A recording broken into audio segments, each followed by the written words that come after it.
ओम नमः सिद्धेभ्यः। ओम नमः सिद्धेभ्यः। ओम नमः सिद्धेभ्यः। मंगलम भगवान वीरो मंगलम गौतमो गणी मंगलम कुंद कुंदात्यो जैन धर्मोस्तु मंगलम सर्वमंगल मांगल्यम सर्वकल्याणकारकम प्रधानम सर्वधर्माणां जैनम जयतु शासनम जैनम जयतु शासनम वंदितो सौसिद्धे ध्रुवमचल मनोभवम गतिम पत्ते मोक्षामि समय पावो मृणमो सुध केवली गणिनम नमः समय साराय स्वानुभूत्या चकास्ते चित्स्वभावाय भावाय सर्वभावान्तरच्चिदे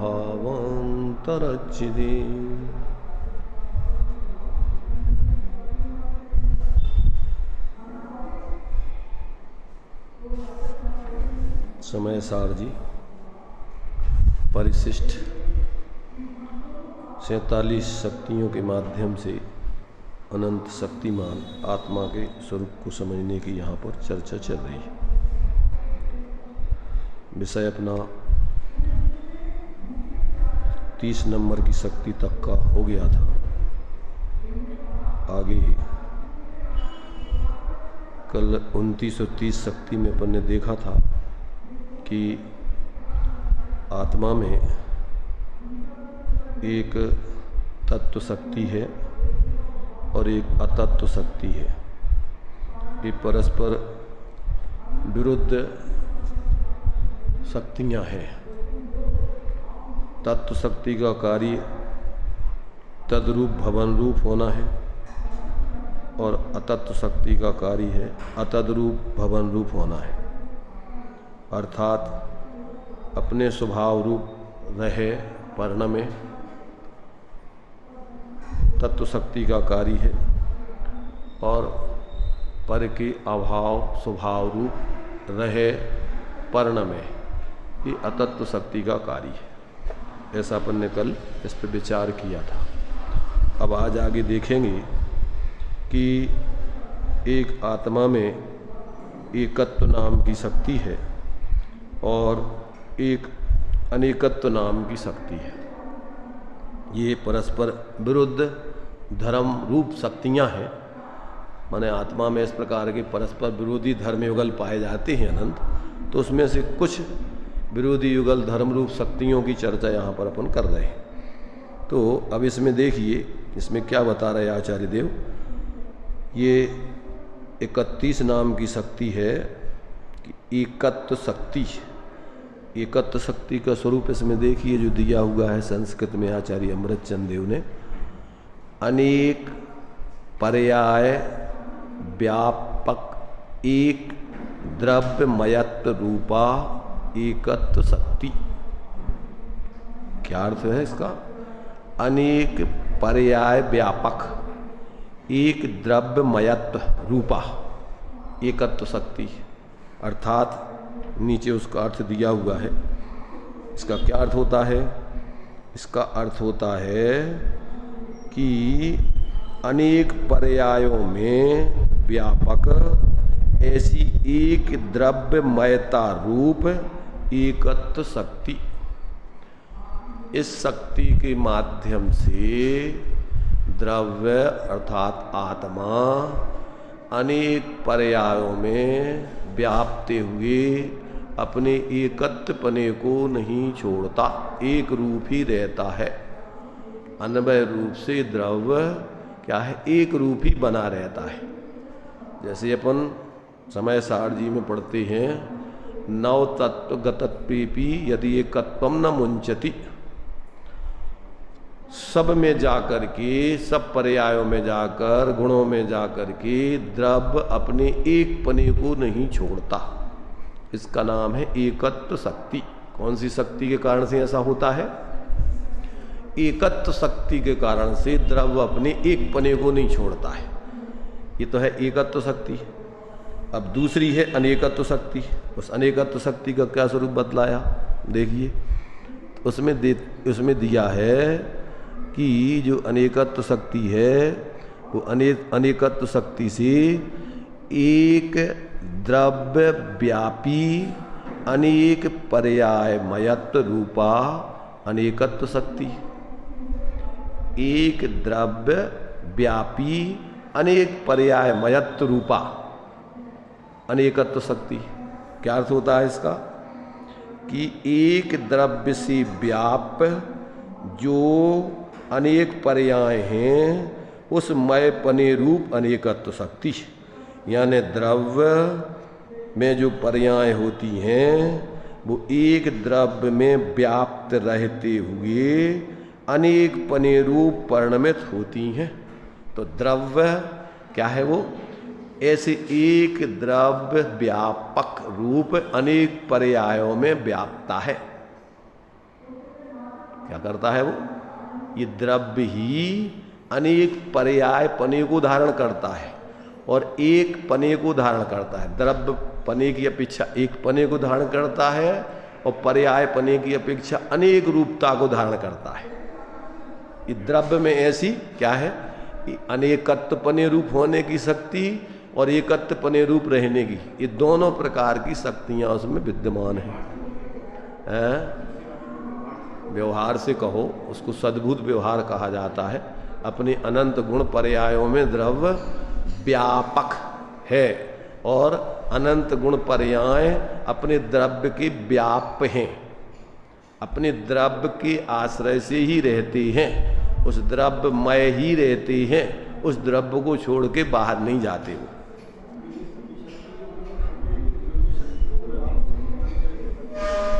अरे भाई, व्यवहार से का मतलब क्या होता है? अपन सोचते व्यवहार झूठा है क्या? व्यवहार का मतलब होता है वास्तव में ऐसा है। व्यवहार का मतलब होता है कि भेद दृष्टि से देखने पर वस्तु अनेक गुण पर्यायमय है 100%। ऐसा नहीं समझना कि व्यवहार झूठा। सम्यक ज्ञान के अंश है सब व्यवहार, चाहे वो सद्भुत व्यवहार हो चाहे असद्भुत व्यवहार हो। एक क्षेत्रावगाही संबंध व्यवहार से आत्मा का कर्म शरीर आदि के साथ संसार दशा में है, झूठा नहीं समझना। तो ये तो आपको वस्तु स्वरूप का यथार्थ बोध कराते हैं जितने दृष्टिकोण है, सम्यक ज्ञान के अंश है सब। तो आत्मा को संसार दशा में शरीर आदि के संयोग रूप बंधन में देखना ये सम्यक है, मिथ्या नहीं है।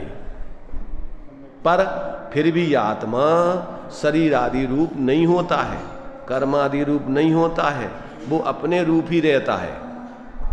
और ऐसी अनेक पर्याय रूप, संसार दशा में विभाव व्यंजन पर्याय और मुक्त दशा में स्वभाव व्यंजन पर्याय और स्वाश्रय पने से परिवर्तन करने पर सम्यक दर्शन ज्ञान चारित्र रूप अवस्था और पराश्रय रूप अवस्था में मिथ्या दर्शन ज्ञान चारित्र रूप अवस्था। ये द्रव्य में इस प्रकार के पर्याय में परिणमन करने की योग्यता है। कौन सी? पर मिथ्या दर्शन ज्ञान चारित्र रूप परिणमन करना इसका स्वभाव नहीं है। इसमें उसके लिए क्या है? इसमें उसकी भ्रांति चलती है। ऐसे लगता है कि जैसे ये मैं पर रूप हो गया हूं, शरीर आदि रूप। तो ये तो मिथ्यात्व है। पर ऐसा मिथ्यात्व का परिणाम श्रद्धान में चल रहा है कि नहीं? ज्ञान में ऐसी भ्रांति चल रही कि नहीं? अगर नहीं चल रही है तो समस्या क्या है उसको? ये बात समझ में आ जाने पर इसकी भ्रांति का नाश होता है। जैसा वस्तु का स्वरूप है वैसा समझ लेने पर फिर मिथ्यापने का अभाव होकर फिर एक द्रव्य आश्रित, एक प्रत्येक वस्तु अपनी गुण पर्याय में व्याप्ति है। जब ये समझ में आ गया तो अभी जो अपन को अज्ञान दशा में ऐसी भ्रांति है कि मैं शरीर रूप हो गया, शरीर मुझ रूप हो गया, ये खत्म हो जाएगा। जब ये समझ में आ जाएगा कि प्रत्येक द्रव्य अपनी गुण पर्यायों में व्याप्ता है, पर द्रव्य गुण पर्यायों में कभी नहीं जाता। और वो अपने एक पने को, अभेद पने को, नित्य पने को नहीं छोड़ता कभी। द्रव्य पने से वो ज्यों का त्यों एक रूप, ध्रुव रूप, नित्य रूप, सामान रूप बना रहता है। ऐसापन जब अपने स्वरूप को अपने ज्ञान में लेंगे तो क्या होगा? मिथ्यात्व का नाश हो जाएगा। अभी तक तो अपन अपने द्रव्य को अपने रूप नहीं देख के पर द्रव्यों में, पर भावों में मूर्छित होकर के जी रहे। इसी का नाम मिथ्यात्व है, झूठापना, कि तुम कभी पर रूप हुए नहीं, पर भाव रूप हुए नहीं, पर से तुम्हें सुख मिला नहीं, पर से मिलने की व्यवस्था नहीं, और तुम रात दिन यही सोच रहे हो, प्रयत्न वही कर रहे हो कि हम सुखी हो जाएंगे संयोग भोगों को इकट्ठा करके भोग करके। सुख प्राप्ति हेतु प्रयत्न करता, सुख जाता दूर। क्यों? कि जहां सुख है नहीं उसे ढूंढ रहा है, तो मिलेगा कहां से? तो ये समझ में आ जाए तो अब इसके मिथ्यात्व के परिणाम के सुख बाहर में कहीं दूर नहीं है, सुख तो अपना अंदर स्वरूप में है। तो उस स्वरूप को देखो, जानो, उसका अनुभव करो, उसमें मिलेगा सुख। तो ऐसी मिथ्या परिणामों का अभाव होकर फिर तुम्हारे एक देखिए जानिए रम रहिए एक ठोर और समर। अब अपन को एकांत से पर्यायों का भी फिर परमात्मा परमात्म पर्याय में चल रहा है, समझ रहे हैं ना। परंतु जब स्वरूप दृष्टि हो जाती है तो एकांत से अपने लिए मात्र वो अवस्था रूप नहीं जानता है। अवस्थाएं तो अपने में हो रही हैं, वो जानता है, क्योंकि मुनिराज परमात्मा परमात्म दशा में झूलते हैं कि नहीं। उनने लिखा है ग्रंथ कि मेरा मूल स्वरूप कैसा है? परमात्मा परमात्म से परे एक रूप चैतन्य स्वरूप है। भाई समय सार में तो द्रव्य स्वभाव की मुख्यता से कथन करके अपने प्रयोजन की सिद्धि की है। ये थोड़ी कहा कि आत्मा में परमात्मा अपरमात्म अवस्थाएं होती नहीं है। 14 गुण स्थान किसकी हैं? या शुद्ध नय से आत्मा की हैं, पर शुद्ध नय से सभ्य शुद्धाहु शुद्ध नाय। शुद्ध नय से देखो तो ये गुण स्थान, मार्गणा स्थान आत्मा का स्वभाव है ना, द्रव्य स्वभाव नहीं है, पर पर्याय स्वभाव है कि नहीं है? तो क्या है कि लोगों को आत्म कल्याण करने की दृष्टि से ना तो स्वाध्याय करते हैं और ना स्वाध्याय कराने वाले कराते हैं। उनने अपनी अपनी जो कुछ भी धारणाएं बना रखी हैं, खाका बना रखा है, उस खाके से उनकी फिक्स बोलने की शैली है। जो बोलना है, जितना बोलना है उतना बोल के चले गए। क्रम से ग्रंथ का सम्यक स्वाध्याय नहीं कराते।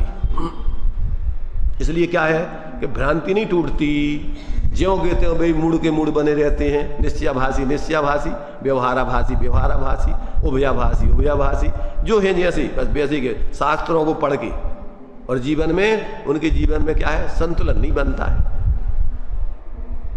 इसलिए भाई यहाँ अपन को आचार्य देव वस्तु के यथार्थ स्वरूप को बताकर अपने प्रयोजन साधने के लिए क्या है कि अपन को इन सारे संयोग, संयोगी भाव, भेदों को गौण करके अभेद एक स्वरूप की ऊर्ध्वता करके उसका आश्रय कराने के लिए बात है, ना कि मात्र जानकारी करके सुचंदी होने के लिए। शुद्ध आत्मा के स्वरूप को काय के लिए बताया जा रहा है? उसका आश्रय करके परावलंबन आदि छोड़ने के लिए बताया जा रहा है, ना कि अपने को शुद्ध मान करके झूठे बिना आश्रय के कोई नए निश्चय से आत्मा को शुद्ध मान हुए हैं स्वच्छंद, ना पिछाने उस शुद्धता का अवलंबन करके पर्याय में वितरागता तो सिद्ध नहीं करती। और क्या है कि मैं तो शुद्ध हूं, मैं तो परमात्मा स्वरूप हूं, मुझे क्या करना, पर्याय से मुझे क्या लेना देना। तो पर्याय किसकी है?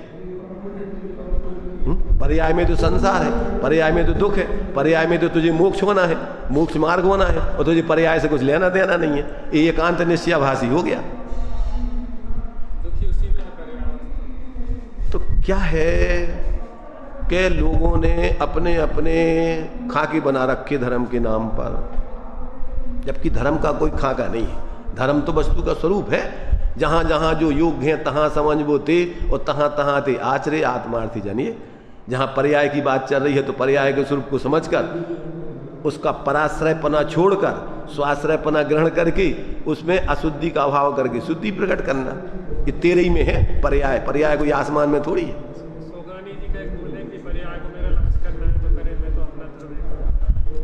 सोगानी जी का सब बोल है, इन आचार्यों के बोल नहीं सुनने तुम्हें। सोगानी के सोगानी इनसे बड़े हैं का, उनका अभिप्राय सब कुछ अच्छा है, परंतु मुख्यता से जो कथन किया है उसमें भ्रम पैदा होता लोगों को। उनने लिखा कि हम मूर्ति की तरफ देखते हैं तो हमारे लिए क्या दिखता है? चमके दूध दिखाई देते हैं। तो क्या मतलब हुआ? भगवान की मूर्ति जम के दूत हैं? अपन उनके अभिप्राय को तो समझते नहीं है कि पर जो अपन को बाहर का आश्रव का भाव बाहर का है, वो आश्रव भाव है, दुखकार घनेरा है। तो भगवान की मूर्ति जम के दूत नहीं है, पर उसकी तरफ का जो भाव आता है वो आश्रव भाव है, वो दुखकारी है, इसलिए वो भी हे है, ये बताना है उसका अर्थ। तो लोगों ने क्या समझ लिया? लोगों ने समझ लिया भगवान की मूर्ति जम के दूत है। अरे ये जो आश्रव भाव है तुम्हारे स्वभाव का घात करता है, ये जम का दूत है क्या? मूर्ति जम का दूत है? तब उनके अभिप्राय तो समझते नहीं कोई, और बस अपने ले क्या ले लिया कि सोगानी जी के बोल पड़ अपन को जम का दूत, अपन क्या करना मूर्ति वगैरह, क्या करना दर्शन। जबकि आचार्य कह रहे जिन प्रतिमा जिन सार की कही जिन आगम माए, और रंच मात दूषण लगे तो जिन प्रतिमा ना है। भगवान माने एक केवली जितना उपकार नहीं करते उतना उस मूर्ति का उपकार बताया है, क्योंकि केवली तो अपनी आयु प्रमाण चले जाएंगे और मूर्ति हमेशा रहेगी, तो हमेशा सम्यक्त का निमित्त बनी रहेगी, हमेशा वितरागता का उपदेश देती रहेगी। तब कौन समझाए? किसी को समझने की जरूरत नहीं है, और ज्यादातर तो उनके रटे रटाए वे प्रवचन करता चाहिए, वे जो तुम्हारी कसाय का, तुम्हारी अज्ञान का, तुम्हारे आभास का पोषण करें, वे तुम्हारी मूर्ता को बताएं कि तुम जा यहां मूर्ता कर रहे, वे नहीं सुनना उनको तो रटे रटाए बंधे बधाए आदमी चाहिए, और बस उनका जो प्रयोजन है वो सिद्ध हो जाए। ज्यादातर तो लौकिक प्रयोजनार्थ धर्म करते लोग बाग। आज वर्तमान में जितने सार्वजनिक कार्यक्रम हो रहे हैं उनमें सब में अधिकांशतः लौकिक प्रयोजन की सिद्धि करने का अभिप्राय रखते हैं, और ये महापाप का भाव है। जिनवाणी तो भाव के अभाव करने के लिए होती है, ये लौकिक धूल मिट्टी इकट्ठे करने के लिए थोड़ी है। समूषण में और जितने महापुरुष भाई तीर्थंकर आदि वो 6-6 खंड छोड़ के गए, ये धूल मिट्टी इकट्ठी करने के लिए, बनियाई पने के लिए गए थे क्या वहां गया? इसलिए भाई अपन को भगवान जिनेन्द्र की ये वाणी, ये स्यादवाद रूप वस्तु स्वरूप को समझाने की विवक्षाएं जब तक अपन समझेंगे नहीं, तब तक अपन आज तक जो दुर्दशा हो रही है वो चलती रहेगी। कौन बदले इसको ही बताओ? अपनी मूर्ता को तोड़ने के लिए खुद की जागृति चाहिए। दूसरे ज्ञानी जीव तो सब जानते हैं, तुम्हारी मूर्ता भी जानते हैं, पर तुम्हारी समझ में आना चाहिए ना। अपनी गलती अपन को समझ में आए जब छोड़ सकते हो, और समझ में नहीं आए गलती तो कैसे छोड़ोगे? इसलिए लोगों ने व्यक्ति पकड़ लिए हैं, लोगों ने अपने सिद्धांत बना लिए हैं, अपने नए अनादि अनंत बने बनाए सिद्धांतों को नहीं समझना उनको। विवक्षाओं के अर्थ के अनर्थ कर लिए हैं। मिथ्यात्ववाद का बोलवाला है, व्यक्ति तो निमित्त है अकेले, उसमें कोई दम नहीं। ये अनादिकाल को मिथ्यात्ववाद का बोलवाला है। आज का है क्या मिथ्यात्व? मिथ्यात्व के समान कोई शत्रु नहीं है जीव का। न सम्यक समम किंचित त्रयी काले त्रिजगत्यपि श्रेयो और अश्रेयास मिथ्यात् समम नान्यत तनुभृता।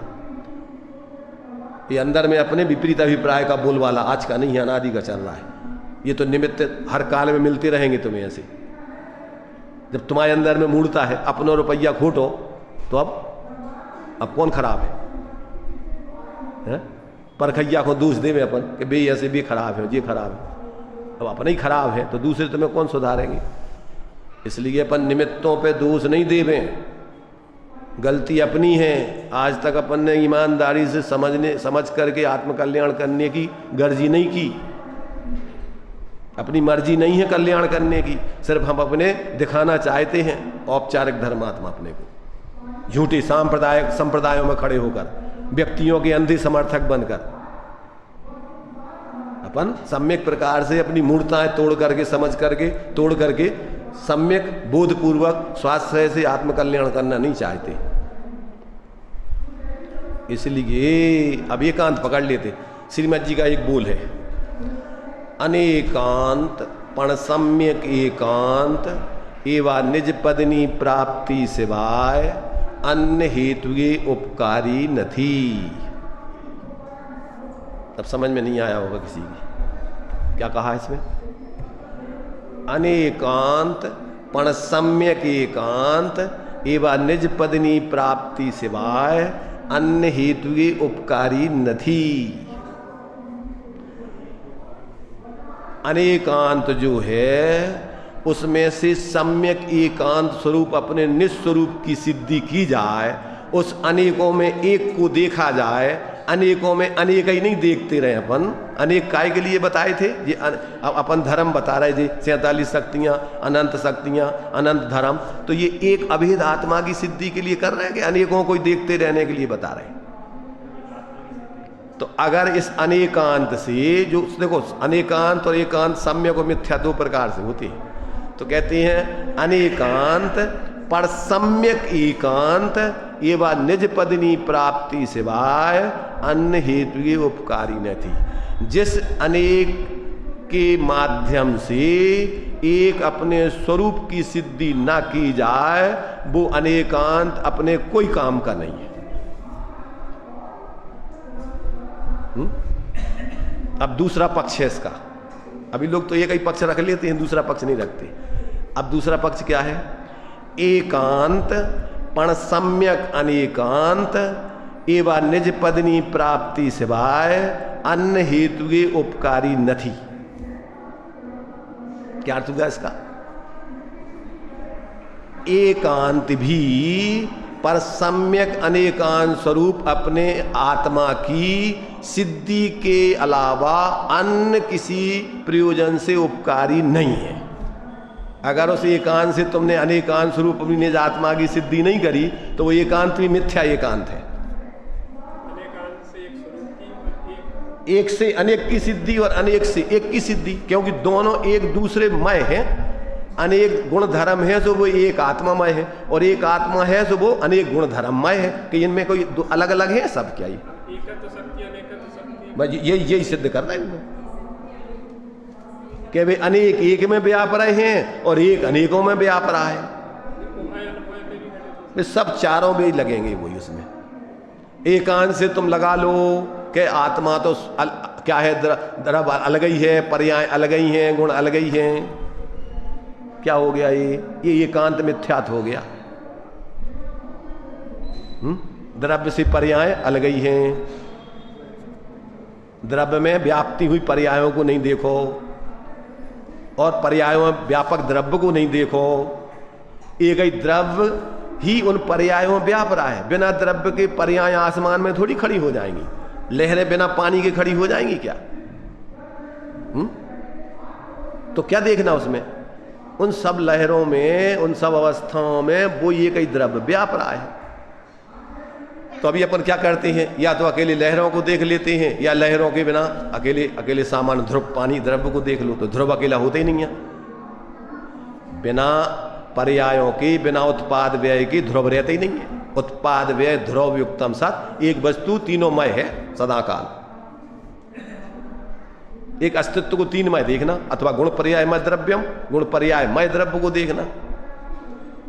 तो अपन ने इतने फिरके खड़े कर लिए उसमें। और जो अपात्र जीव हैं, काय के उपदेश की, उपदेशक को बताया है कि वो दूसरे शिष्यों के अज्ञान को निवारण करने में समर्थ होने चाहिए। वैद्य ऐसा होना चाहिए, इसको कौन सा रोग है, इसके लिए कौन सी दवाई चाहिए। टोडामल ने लिखा कि अगर निश्चय का अधिक हो गया हो तो व्यवहार परक उपदेश देवे, और व्यवहार का अधिक हो गया तो निश्चय परक उपदेश देवे, और दोनों का अधिक हो गया हो तो दोनों परक उपदेश देवे। वो भाषी बन गया हो कि ये भी सही है, ये भी सही है, तो भैया दोनों को सही स्वरूप समझाए कि कैसा सही है जो बताओ। अरे व्यवहार कैसा सही है वो? जब तक अपन को ऐसा संतुलित तरीके से क्या है उपदेश देने वाला खुद समझे पहले तो कि इनकी प्रयोजन की सिद्धि, आत्मा के प्रयोजन की सिद्धि कैसे होगी, और इनकी कहाँ गलती चल रही है, इनको कौन सा रोग होगा। ये एकांत से द्रव्य द्रव्य द्रव्य द्रव्य विकल्पों में लेते रहते हैं, और पर्याय का विवेक ही नहीं है इनको कि पर्याय कहाँ जा रही, क्या कर रही। अन्याय, अनीति, अभक्ष कुछ नहीं विवेक है, और सब बस द्रव्य तो अपना अलग ही। हम तो द्रव्य है, पर्याय तो है ही नहीं है हम। और जो पर्याय कौन किया है? इसीलिए जिस प्रयोजन था उस पर्याय का लक्ष्य छोड़ करके द्रव्य स्वभाव का लक्ष्य करना था, तो वो लक्ष्य तो नहीं किया और पर्याय को सर्वथा द्रव्य से अलग कर दिया। उसी पर्याय में उसका लक्ष्य करके और परावलंबन छोड़ के स्वावलंबन से पर्याय में शुद्धता का सम्यक बने का सिद्धि करना थी, मोक्ष मार्ग की सिद्धि करना थी, वो तो की नहीं। तो क्या कह रहे, आत्मा में एकत्वपने का धर्म है, अर्थात सभी पर्यायों में द्रव्य रूप से एक रूप बना रहे, और अनेकत्वपने का धर्म है कि वो सभी पर्याय एक द्रव्य में व्याप्ति रहे। भाई पर्याय द्रव्य में व्याप्ति है और द्रव्य पर्यायों में व्याप्ता है, कोई एक दूसरे से अलग अलग तो है नहीं सर। ऐसा जब तक दोनों एकत्व अनेकत्व, ये वस्तु का स्वरूप है, ये तो वस्तु के स्वरूप बता रहे। ये जो है आचार्य अमृतचंद को ये परिशिष्ट ऐसे नहीं लिखना पड़ा, कोई परिस्थिति होती है जब कोई ना कोई विषय लिखा जाता है, बिना आवश्यकता के विषय नहीं लिखे जाते। टोडामल जी ने निश्चयाभासी, व्यवहाराभासी, उभयाभासी लिखे, तो कछु उनको देखो हुई है ना ये चीजें सब, जैनों में ऐसी गलतियां दिख रही हुई हैं, जब तो उनको लिखना पड़ा ये सब गलतियों का सब। ऐसे ही समय सार को पढ़ के लोग बनारसी दास जी से सुचंदाचारी हो गए थे। नगन हुए तीनों फिरे कोठरी माए, अब हमें कछु परिग्रह ना है, हम तो शुद्ध बुद्ध भगवान स्वरूप आत्मा है, अब हमारे पास कछु नहीं, बाहर से अकेले नग्न हो गए। कछु अंदर में भावों का कोई विवेक नहीं, गुण स्थानों का विवेक नहीं, कुछ नहीं। इसलिए यहां पर अपन को ये बता रहे आचार्य, ये स्यादवाद के माध्यम से अनेकांतात्मक वस्तु स्वरूप की सिद्धि कर रहे। वहां तो प्रयोजन की दृष्टि से एक शुद्धात्मा की प्रतिज्ञा करके वो बता दिया पहले तो, अनादिकाल से जीव अपने स्वरूप को भूल करके और मूर्छित पर्यायों में मूर्छित है, संयोगों में मूर्छित है, तो वहां तो एकत्व विभक्त आत्मा की सिद्धि करी। और उन्होंने सोचा कि अब इसकी सिद्धि करने में कहीं ऐसा नहीं हो कि अनेकांतात्मक वस्तु स्वरूप को भूल के एकांत से आत्मा को शुद्ध ही मान ले। पर्याय का विवेक न रख करके कि ये पर्याय अपनी है ही नहीं, क्यों कि प्रयोजन की दृष्टि से इनका निषेध किया जाता है कि आत्मा में ना गुण है, ना पर्याय है, ना प्रमत्त दशा है, ना अप्रमत्त दशा है ही नहीं है पर्याय, गुण है ही नहीं है। छठवीं गाथा में पर्यायों का निषेध किया, सातवीं गाथा में गुणों का निषेध किया। तो क्या मतलब, पर्याय गुणों का निषेध किया है, क्या किया उसमें कि उस अपने एकत्व विभक्त आत्मा की दृष्टि में ये नहीं है। ऐसा कहो अपन कि जब अपन एक आत्मा को अभेद को देखते हैं, द्रव्य को देखते हैं, तो पर्याय गुण हो जाती हैं, गुण भेद गुण हो जाते हैं। गुण क्यों कि अभेद में ये भेद सब गर्भित हैं। क्या है, सब गर्भित हो जाते उसमें। भेदों की तरफ लक्ष्य देने से छदमस्तों के लिए राग द्वेष पैदा होते हैं, इसलिए प्रयोजन की दृष्टि से उन भेदों से दृष्टि हटाई। न आत्मा में न ज्ञान है, न दर्शन है, न चारित्र है। तो क्या है आत्मा में? तो आत्मा तो अनंत गुणों का अभेद पिंड है, एक एक गुण भेद नहीं है। ऐसे भेद रूप आत्मा में गुण नहीं है, ऐसी आत्मा एक एक पर्याय रूप नहीं है। सभी पर्यायों में अन्वय रूप से द्रव्य एक रूप व्याप्ता है, और गुण पर्याय के बिना द्रव्य नहीं, और द्रव्य के बिना गुण पर्याय नहीं। तो जब तक ऐसे वस्तु स्वरूप को नहीं समझे तो प्रयोजन की मुख्यता से फिर अपन को सबको गौण, व्यवहार को गौण करके वो द्रव्य स्वभाव की सिद्धि नहीं कर सकता। इसलिए आचार्य कहते पहले वस्तु स्वरूप समझो और फिर प्रयोजन साधने के लिए मुख्य गौण करो। अब वस्तु स्वरूप समझा नहीं तो अब तुम मुख्य गौण काय में करोगे? जब तुम्हारे सामने भेद है ही नहीं है तो अभेद का लक्ष्य काय में करोगे? अभेद की सिद्धि कैसे करोगे? इसलिए भाई यहां पर ये अनेकांतात्मक वस्तु स्वरूप, सम्यक एकांत और सम्यक अनेकांत, और मिथ्या एकांत और मिथ्या अनेकांत, सर्वथा द्रव्य और पर्यायों को अलग अलग कर देना। क्या हो गया ये? ये तो मिथ्या एकांत हो गया। और सर्वथा द्रव्य और पर्यायों को अभेद कर देना तो क्या हो जाएगा? ये भी मिथ्या एकांत हो गया।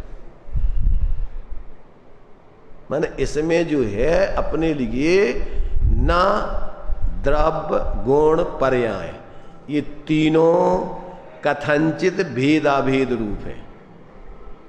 जब अपन द्रव्यपने से देखते हैं तो ये सारे भेद गुण हो जाते, गुण नहीं हो जाते। क्या हो जाते? गुण हो जाते।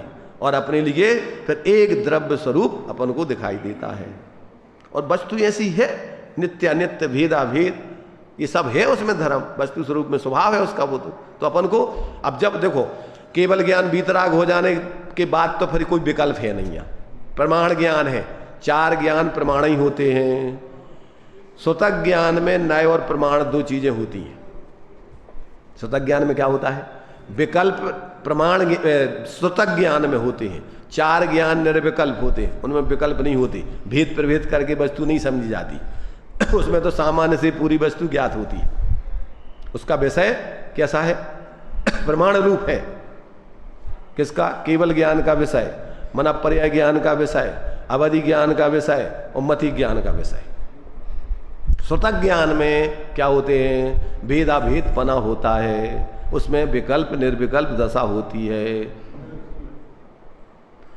चार ज्ञान स्वार्थी होते हैं। चार ज्ञानों में अपन स्वयं अनुभव कर जान सकते हैं, दूसरों को बताने का कार्य चार ज्ञानों में नहीं होता है। केवल ज्ञानी स्वयं जानते हैं, वो किसी को बता नहीं सकते केवल ज्ञान से। मना पर्याय ज्ञानी स्वयं जान सकता है पर दूसरों को बता नहीं सकता मना पर्याय ज्ञान से। अवधि ज्ञानी स्वयं जान सकता है पर दूसरों को अवधि ज्ञान से बता नहीं सकता है। मति ज्ञानी स्वयं जान सकता है पर मति ज्ञान से दूसरों को बता नहीं सकता है। पर बताने का काम काय में होता है?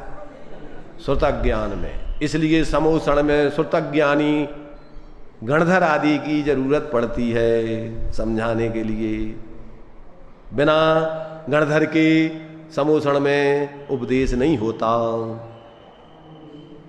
कौन समझाएगा? वो गणधर महाराज समझाएंगे। केवल ज्ञानी के स्वरूप को वो गणधर महाराज समझते हैं गहराई से। इसलिए जब तक ऐसा ऊंचा पात्र नहीं हो तब तक दिव्य ध्वनि नहीं खिलती। अब एक दृष्टि से ऐसा कहो कि अगर खिर भी रही है तो तुम समझ नहीं रहे तो क्या हुई है? नहीं खिरी जैसी है। बस हम बोल रहे और हमारी भाषा बातें तुम समझते ही नहीं है तो हम आप बोल रहे कि नहीं बोल रहे हैं? भाई हम बोल रहे हैं। अब जैसे मान लीजिए सब लोग जो है मान लीजिए कि इंग्लिश जानकार हो गए और हम अपनी हिंदी में बोल रहे हैं, तब क्या करोगे? मेढ़ा जैसी टकटकी लगा करके बस दिखते रहोगे। क्या कह रहे, कुछ कह रहे, समझ में तो कुछ नहीं आएगा। इसलिए समझाने वाला आचार्य क्या होने चाहिए? बहुत प्रवीण होने चाहिए, नयों का ज्ञाता होने चाहिए और श्रोताओं की बीमारी को समझने वाला होना चाहिए कि इनको कौन सी बीमारी है। अब वो वैद्य ही नहीं समझता हो बीमारी और बीमारों को नहीं समझता कि इनको कौन सी बीमारी है। तो गर्मी को बुखार और गर्मी की औषधि दे दी तो क्या हुई है? मरेगा जल्दी। शीत को बुखार है, टोडरमल ने दृष्टांत दिया ना कि जिसको शीत का बुखार हो उसको उष्ण उपचार करे, जिसको उष्ण बुखार है उसको शीतोपचार करे। ऐसे ही लोगों की अनादिकाल की भ्रांतियां हैं। तो अब इनको कौन कौन सी भ्रांतियां कैसी कैसी चल रही हैं, अब उनको देख के उनकी उस भ्रांति को दूर करना है। अकेले तुम्हारी लक्ष्यधार भाषण से तुम्हारी महिमा थोड़ी होना है। उपदेश तो दूसरे लोगों के लिए उनके अज्ञान को निवारण करने के लिए दिया जा रहा है। उनकी समझ में आना चाहिए और उनको अपनी गलती दिखना चाहिए और उनको अपना हित किस तरीके से होगा वो समझ में आना चाहिए, तब तो वो अपना हित कर पाएंगे। अकेली रूढ़ी खाना पूर्ति थोड़ी करना है कि आए सो बस अपनो कर गए दे गए प्रवचन, कौन को का भाव में कछु लेने देना नहीं है उसे। ये खाना पूर्ति वाला नहीं है धर्म, ये तो वैज्ञानिक धर्म है। प्रत्येक व्यक्ति का आचार्य भगवान जनेन्द्र का उपदेश, आचार्यों का उपदेश जीव मात्र के कल्याण के लिए है। किनके लिए है? जैनों के कल्याण के लिए, के मुमुक्षुओं के कल्याण के लिए, निश्चय वालों के कल्याण के लिए, के व्यवहार वालों के कल्याण के लिए, के मुनिपंथियों के कल्याण के लिए, क्या सोनगढ़ पंथियों के कल्याण के लिए। किनके कल्याण के लिए? अरे भाई ये कोई पंथ है ही नहीं है ना, ये तो अपनी कल्पनाएं हैं। अब सोनगढ़ कौन सा पंथ है? सोनगढ़ जावे को पंथ, तो सोनगढ़ जावे को कौन सा पंथ है जो है? ये तो अपनी मिथ्या कल्पनाएं हैं, अपन ने बना ली मिथ्या धारणाएं। पंथ तो आचार्यों ने दो ही बताए हैं, सदृष्टि ज्ञान वृत्तानि धर्मम और यदि ये प्रत्यनीकानि भवंती बहुपद्धति। सम्यक दर्शन ज्ञान चारित्राणि मोक्ष मार्गा और मिथ्या दर्शन ज्ञान चारित्राणि संसार मार्ग। कितने मार्ग हैं? बस दो ही मार्ग हैं, इसके अलावा कोई तीसरा मार्ग नहीं है। तो जब तक लोगों को यथार्थ तत्व का बोध नहीं होता, सत्य का बोध नहीं होता, तब तक मिथ्या कल्पनाओं में अनादिकाल से जीवन जी रहे और मनुष्य पर्याय में आके धर्म के नाम पे नए पाखंड खड़े कर लेते हैं।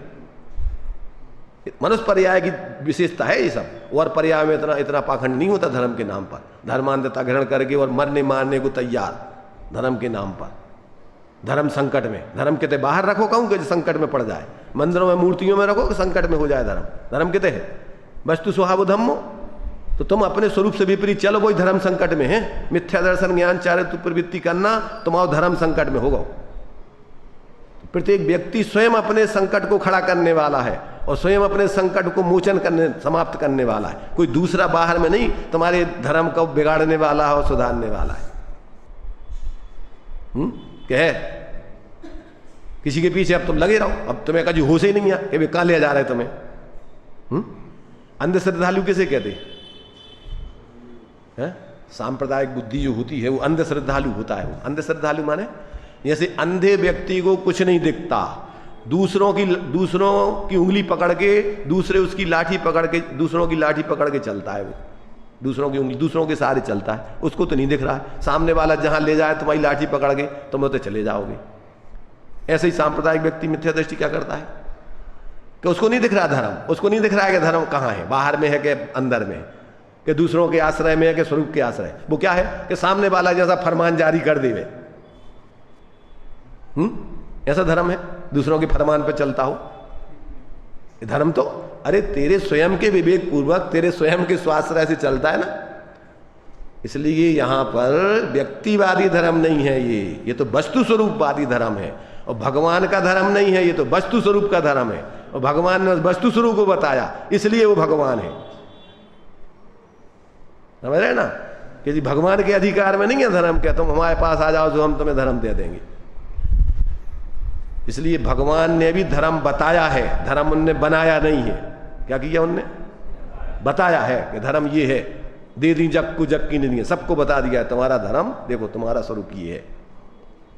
इसलिए यहां पर अपन को आत्मा में एक एकत्व नाम की शक्ति है।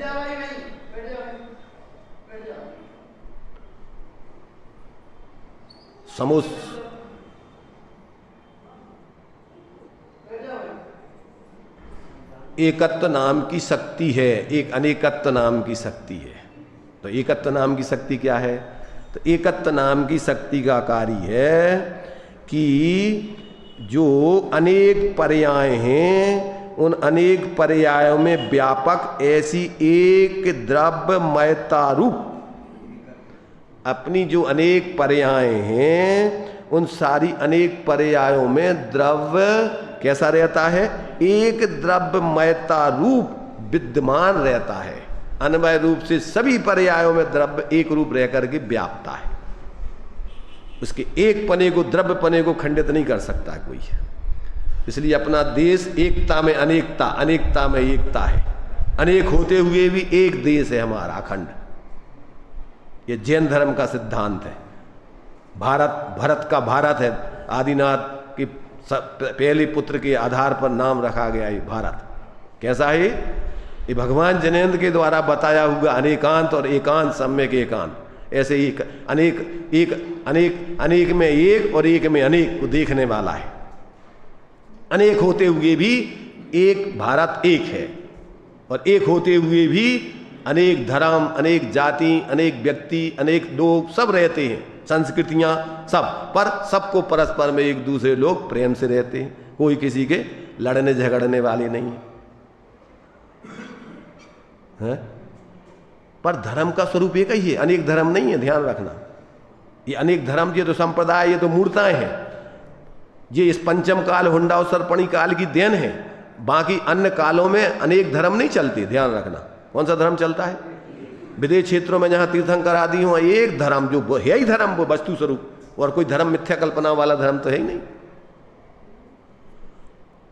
भाई। आपको अनेक तरीके से आप जिएंगे, अलग अलग लोग रहेंगे, अलग अलग स्वास्थ्य आदि की दृष्टि से खाएंगे पिएंगे सब, पर धर्म तो वस्तु का स्वरूप जैसा वैसे ही मानेंगे। ऐसा नहीं है धर्मनिरपेक्ष, धर्मनिरपेक्ष नहीं समझना, सापेक्ष धर्म है यहां पर, समझ रहे ना। जितने धर्म, एक एक धर्म कोई निरपेक्ष नहीं है, उस एक धर्मी से जुड़े हुए सब धर्म है सब। इसलिए धर्मनिरपेक्ष राष्ट्र नहीं है ये, कैसा है? सापेक्ष, समझ रहे ना।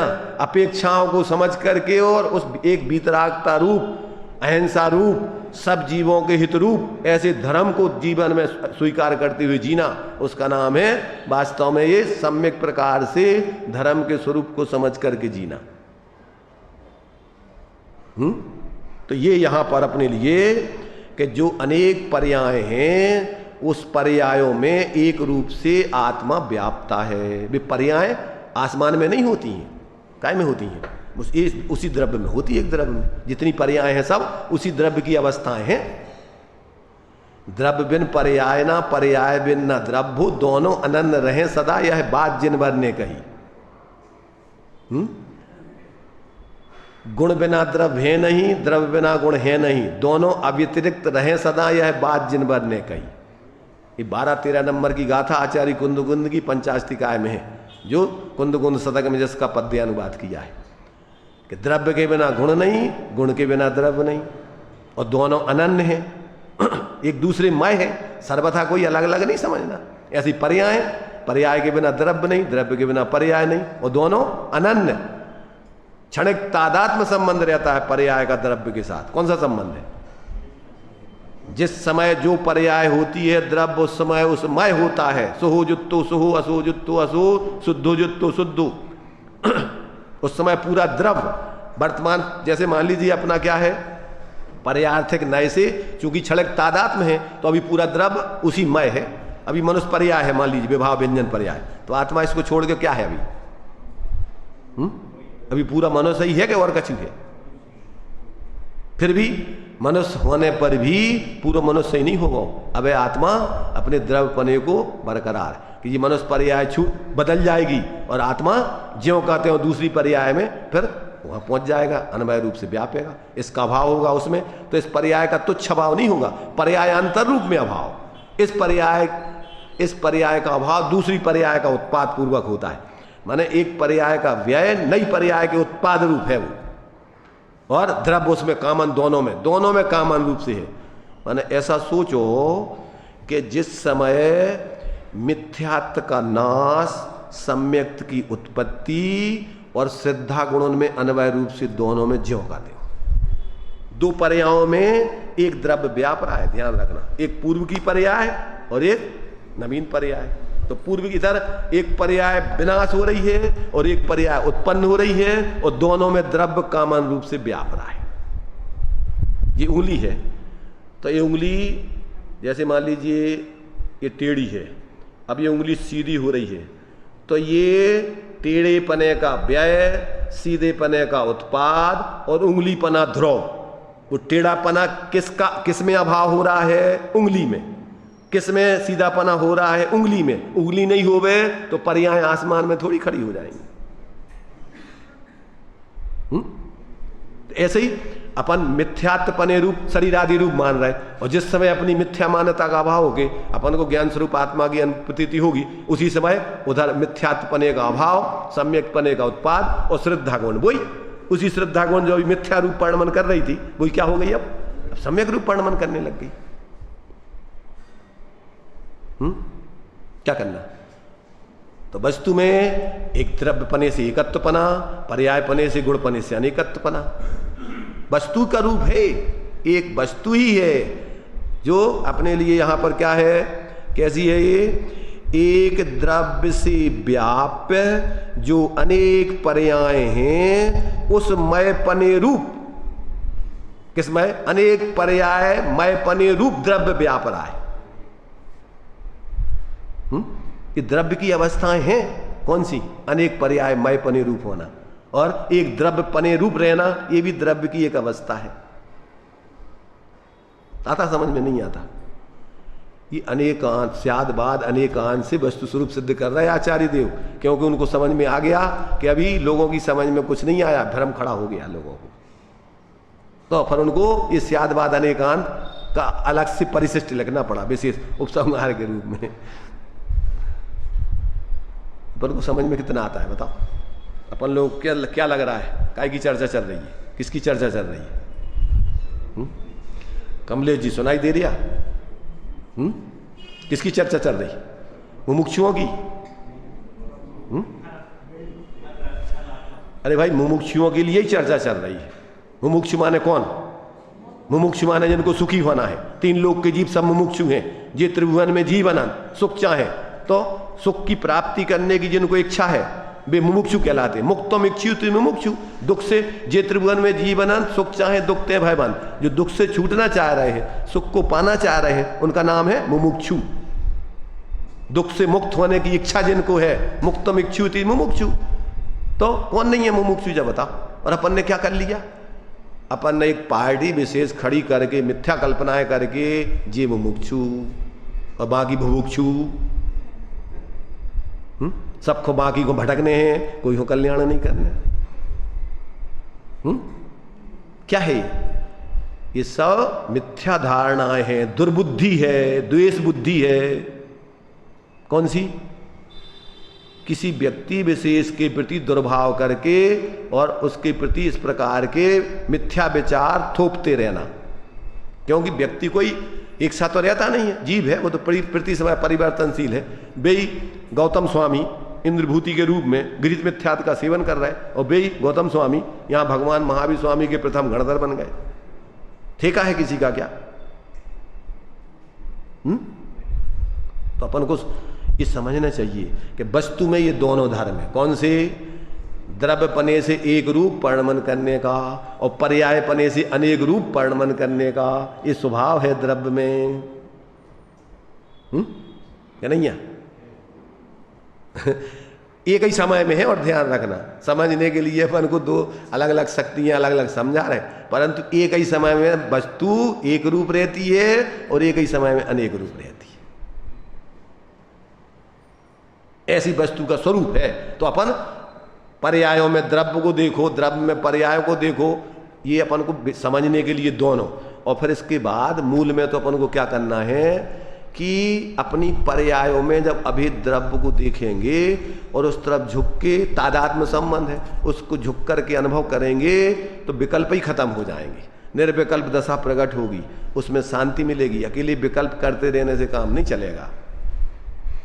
भेदों के विकल्प करते रहो, अभेद के विकल्प करते रहो, दोनों के विकल्प करते रहो, इससे काम नहीं चलेगा। क्या होगा कि अपन को प्रयोजन साधने के लिए द्रव्य एक पने की मुख्यता करके, ऊर्ध्वता करके और अपनी पर्याय जो अनादि काल से अभी काय में पड़ रही है, पर लक्ष्य में जी रही है, अभी मिथ्या कल्पनाओं में जी रही है और अभी निरंतर अपने में ही कदाचित क्षय उपशम ज्ञान से जानकारी करने विकल्पों में जी रही है।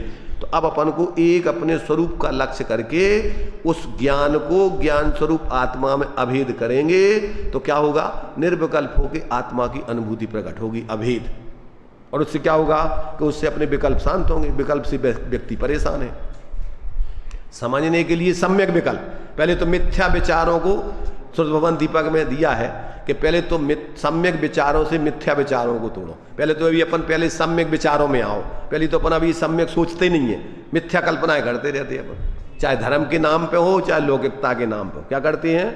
मिथ्या कल्पनाएं करते रहे अभी तक। तो अब कम से कम अपन निष्पक्ष होकर के और अपन पहले तो वस्तु स्वरूप का निर्णय करें, सम्यक विचार करें, और फिर सम्यक विचार करके सम्यक स्वभाव के अवलंबन से, द्रव्य स्वभाव के अवलंबन से पर्यायों में जो अपने लिए अनादिकालीन पर लक्ष्य और भेदों के विकल्प से आकुलता होती थी, उसको अपने उस एक स्वरूप का अवलंबन करके निर्विकल्प होकर आत्मा की अनुभूति करें। तो पहले तो सम्यक विचारों से अपन मिथ्या विचारों को तोड़ें, समझ रहे हैं ना। पहले तो दुर्विकल्पों को तोड़ें और फिर सम्यक विकल्पों का अभाव, सम्यक स्वभाव के आश्रय से सम्यक विकल्पों का अभाव करके निर्विकल्प, निर्विचार नहीं, निर्विकल्प होकर के और अपनी आत्मा की शांति भोगें। अनंत गुणात्मक, अनंत धर्मात्मक, अनंत सत्यात्मक उस आत्मा का अंदर में जितना जितना स्थिरता करते जाएंगे उतना उतना अंदर में, अंदर से आनंद, अपना जो अनंत आनंद भरा हुआ है, अनंत शांति है, वो ही जब पूर्ण रूप से अभेद होकर के पर्याय उसमें तन्मय हो जाएगी तो पूर्ण क्या हो जाएगा, अनंत सुख प्रकट हो जाएगा।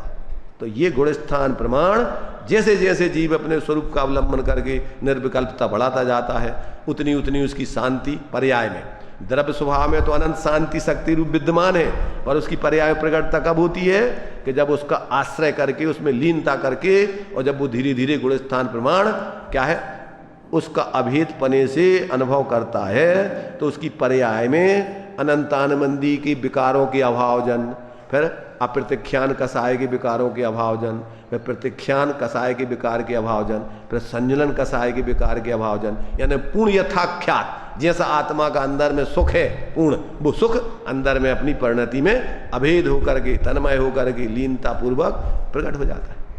जो मोक्ष मार्ग प्रकाशक जी के रहस्यपूर्ण चिट्ठी में दिया है कि ऐसा अनुभव कौन से गुणस्थान से होता है, तो क्या बताया कि चौथे से ही होता है कि अनुभव तो निर्विकल्प होता है, पर ऊपर के और नीचे के गुणस्थानों में क्या अंतर रहेगा, तो कहते अंतर रहेगा। नीचे के गुणस्थानों में निर्विकल्पता में समय अंतराल से आएगी, समय जल्दी जल्दी, अगर निर्विकल्पता ही बनी रहे तो अंतर्मुख में केवल ज्ञान हो जाए, तो वो विकल्प निर्विकल्पता अंतराल से आएगी, जल्दी जल्दी नहीं आएगी। ऊपर के गुणस्थानों मुनिराज को तो अंतर मुहूर्त में निर्विकल्पता विकल्पता आती, पर चौथे आदि गुणस्थान में देर से आएगी और लीनता अभी उतनी नहीं होगी जितनी मुनिराजों को होती है। क्यों कि जितनी कसाएं गई उतनी लीनता होगी। तो चौथे गुणस्थान में अनंतानबंदी के अभावजन लीनता होगी, पांचवें में 2 चौगड़ी कसाय के अभावजन होगी, छठे में 7 में आदि में 3 चौगड़ी कसाय के अभावजन होगी, और फिर यथाख्यात चारित हो जाने पर पूर्ण लीनता, यथाख्यात चारित की कसाय रहित पूर्ण वीतराग दशा का आनंद आएगा। इसलिए ये अंतर पड़ेगा, लीनता में अंतर पड़ेगा और समय का निर्विकल्प अनुभव के समय का अंतराल नीचे गुणस्थानों में थोड़ी धीरे धीरे से। देखो सम्यक ज्ञान तो बराबर रहेगा, परिणति में वीतरागता तो जैसी जिस गुणस्थान की उतनी बराबर रहेगी, पर प्रकट कसायों की मंदता और तीव्रता के कारण से निर्विकल्पता और सविकल्पता जो बनेगी, ये गुणस्थान प्रमाण बीच बीच में जो है ये बनती रहेगी, क्योंकि इनका ऐसे ही स्वरूप है गुणस्थानों में। तो इस प्रकार से अपन को ये बराबर आचार्य देव अपन को जो वस्तु का स्वरूप है यथार्थ जिस रूप में, उस प्रकार से अपन समझ के प्रयोजन साधने के लिए अपन को किसी मुख्य किसी गौण करें, उसको करके अपना प्रयोजन साधें। इसी में सभी जीवों का कल्याण है, भला है।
ज्ञानी